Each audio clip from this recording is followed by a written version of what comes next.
Right, I am back now, just finishing up some parts on this staircase here. So welcome back to the channel. Hope you are well. Office Boy Builder here. I built this some time back and now I want to close this up. I want to get this formalized. So in this video I'm going to be trimming these back. I'm going to be finishing the plasterboarding on here and here. I'm going to leave a little note about what I'm doing, what I've done. It's a link to the YouTube channel, that sort of thing, on a piece of paper stuck to that window, which is going to stay in there, and then I'm going to frame the inside of this, insulate it.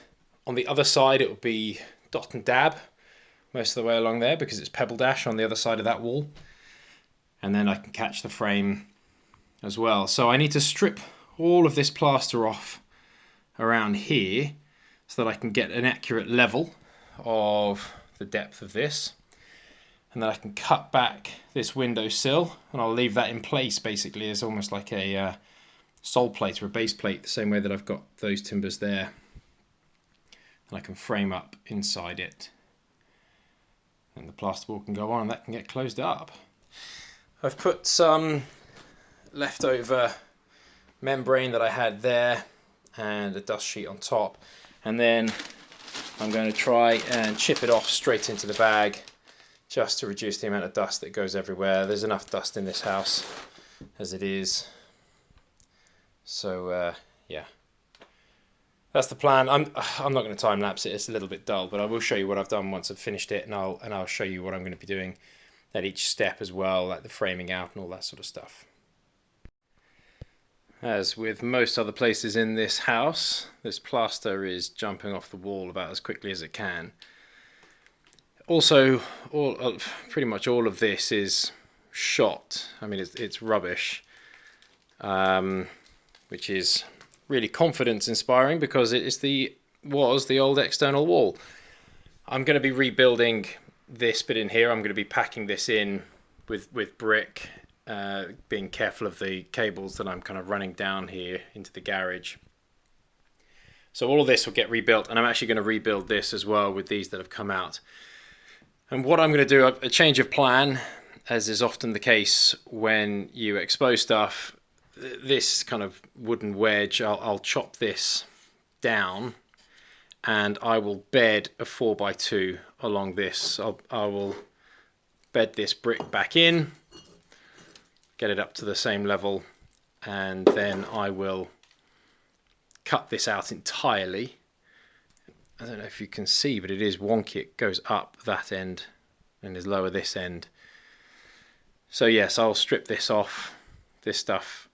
I'll take this out. I'll carry on stripping out up there, but I will end up rebuilding this. Thankfully, this section of the wall is bearing next to no weight other than its own weight, because this lintel here is throwing most of the weight down that way, and that lintel up there is throwing this weight out this way as well. So actually, structurally, this it's not irrelevant, but it is certainly not as relevant as this section of wall down here. And bear in mind, this massive 9x3 is bearing down on steel, which is sat on a pad, concrete pad around here, much lower down, and again, not holding much weight. It's much lower down. So I'm not concerned about it structurally, it's fine, but I mean it's not especially useful, and I may as well, as I'm going to be knocking up some sand and cement to rebuild this section here, while I'm in the neighbourhood, I'll redo this. So I'll finish stripping this off and then I'll kind of prise this out. It is split in the middle here, as was the way they did it. So they had the sill that the window was sat on, and then they had the windowsill that was inside the room. So that should kind of decouple with a bit of persuasion in time. These little bricks came out with absolutely zero persuasion. I've cut this down. There are a couple of nails that were holding that wedge in, or fixing this to that wedge. They've obviously planned it and thought it through pretty well, to be fair, because it has worked for the best part of 100 years. But it's time for something new. So I'll get this out, I'll get that out, And then I will clean it, wet it, sand and cement, get a nice flat surface, and let that set off before I then frame on top of it. What I will probably do is I'll probably then put another bed of sand and cement on the top that I then fix my timber onto. A bit like you would, or a bit like they would have done when they originally did the head plate, you know, the wall plate that you get up to before you then, you know, cut your rafters and sit them on. I'll effectively be doing that here, so I'll make up this difference here with a bed of cement, and it gives it something for this 4x2 to set into.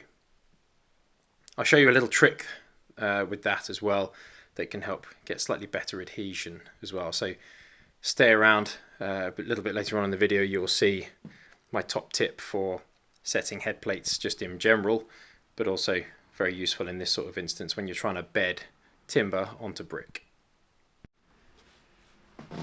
Final little wooden wedge was taken out of here. You can see this is pretty loose now. I reckon if I give this a good enough, yeah, jiggle like that, I should be able to pry this out now. I'll get my crowbar on it, I'll pop this off.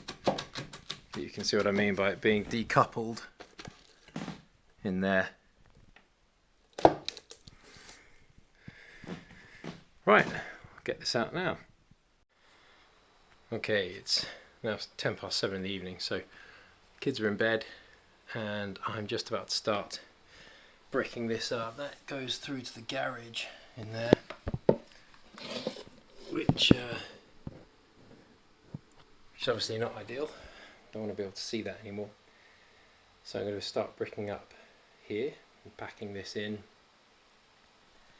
working my way up, being careful of the cables, and then I'll be putting top run on there. I've got my sprayer to wet everything down. It's really warm at the minute actually. It's kind of 22, 23 degrees at the minute, despite being close to the end of September now. So I've made up my mix. It's quite wet, which is good. And I'm going to be spraying down as well because it's, so this is a 5-to-1 mix. So fairly wet. I'm going to spray this down as well so that it doesn't suck all the moisture out because it is quite warm. Right, I'm going to set you up on the time lapse and I'm going to get going.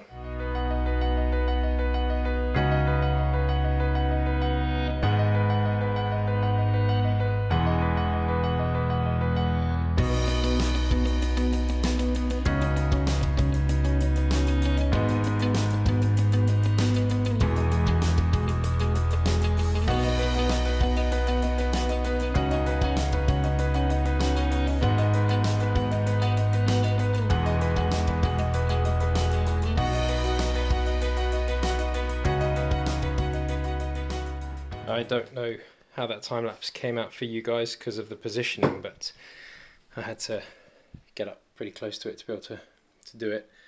But that is now pretty well bricked in. I'm actually really happy with how that's come out. Some of these bricks were cracked a bit more on one side than another. A bit like this, you can see this bit's a bit more cracked than that side. So depending on the way I put it in, sometimes it looks like there's quite a big gap there that I've cemented in, but actually further back it's in a bit more. I was using that and a hammer to break them down to the right size. I managed to get the size that's pretty good actually. Quite pleased with that. So now I can head on to this top row here and bed this in. I've still got plenty of mortar, so it's a bit lumpy. I'm just going to mix it up a little bit more and crack on.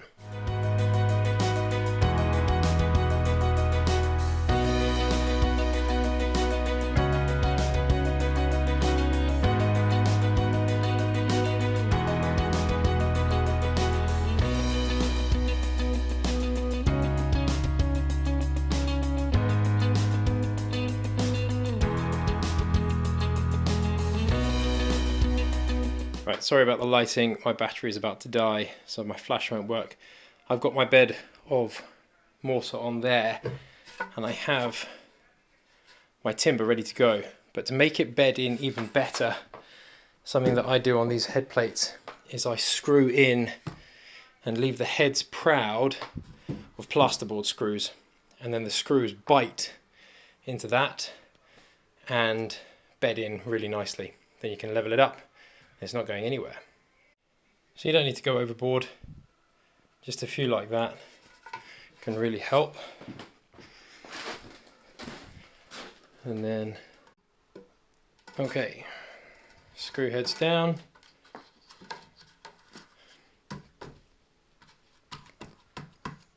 Bed that onto the cement. I'll get it level.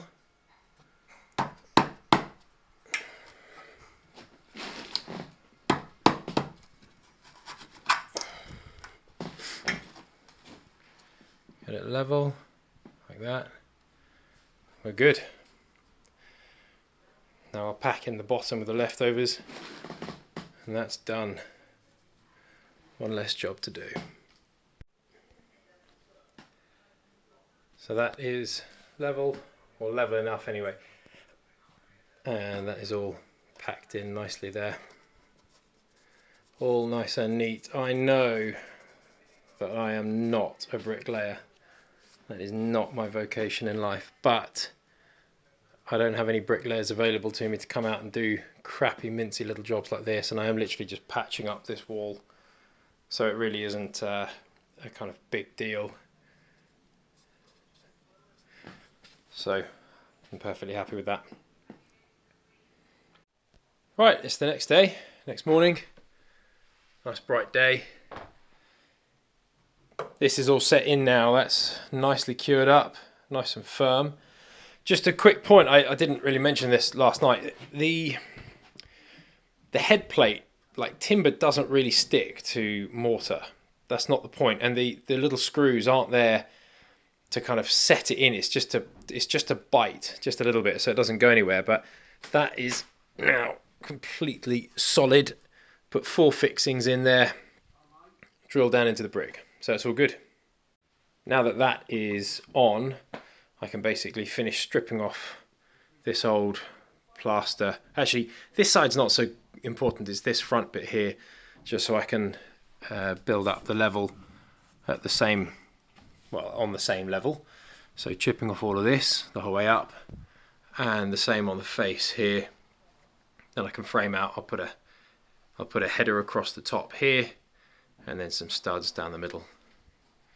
That'll be that. It'll be done, which is really nice. Insulate it. Then what I'll end up doing is stripping all of this off, and it will be dot and dab the whole way up. But you know, for now, effectively what I can do is just plasterboard here, and that'll give me a nice level to work to for the rest of it.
This is taking about an hour to strip now. A few bits and bobs to stop and do in between, but yeah, effectively that's 1 hour's worth of work. Still quite a lot to clean up, but we are getting there. What I think I'll probably do is try and get up to that line down at the edge here. I'm going to try and pull a line up through there. It's just to call it somewhere really, because I can't just keep going all the way. Well, I might end up going all the way into the corner. I don't really want to. And I need to find a way of carefully bridging up here and standing on this bit. My current thinking is that I'll try and put something between here and this landing here, if I can tuck it through. Although these gaps aren't especially wide, maybe some 4x2s or something bridged across. I'll have to see, but I need to start stripping this off up here, which is going to be the worst part really, because the place where it drops, you know, then it'll just explode into a cloud of sandy lime plaster dust. But that is what it is. You can see the brickwork isn't the best. That's why they hid it in such a thick layer of render, I think, plaster and pebble dash on the outside. This is a steel, or cast iron probably actually, conduit that the old cabling was running. That's how the electrics were hidden. It's disconnected at the consumer unit, which is just below here. I did that ages ago, so I'll cut that off with my angle grinder and just take that out. But yeah, it's probably, I would say, 3 to 4 centimeters thick worth of plaster in some places. So yeah, it's chunky. A little bit more progress there, just to end the day on. I would have squared that off, but it's actually really well adhered at that point, so I'm not going to cause trouble for myself at this stage. Look at this, in terms of wonk on the wall. Look how thin that plaster is down there, and how much thicker and thicker and thicker it gets, all the way up to there. Mad, isn't it? I'm just going to check. I haven't actually tried this yet, but if I put that on there, look how out of wonk that is, and look, that is vertical. Jeez Louise. If I rest this on there, that is 2 knuckles of my middle finger out. Wow. And this is the main wall of the house. So, nothing to do for it. It's been here best part of 100 years. Look at that. I don't want anybody ever criticising me for being out of plumb again or out of level, because that is something else. But there we go. That's old houses for you. And there's not a lot I can do for it. In fact, there's nothing I can do for it other than knocking the wall down and starting again, which I'm obviously not going to do, given that it's supporting the entire weight of the loft above it. Hey, look at this. Look how much bigger and bigger that gets. When I dot and dab my plasterboard, I can lose a little bit of this, but not a vast amount. I mean, I can't build it that much out the wall, so we're just going to have to make do. Just going to have to make do. I think that it's only bad at this point here. Well, I hope it is anyway. I mean, there's a big gap here where the window was, or is, and you know, won't be any more. But my timber is as close as level as I can get it. Right, so that's on level there. But yeah, that wall is not quite touching, is it? So yeah, dot and dab for the win to hide a lot of that. Old buildings, eh? Right, I'm going to call it there for tonight, and I'll pick this up again tomorrow.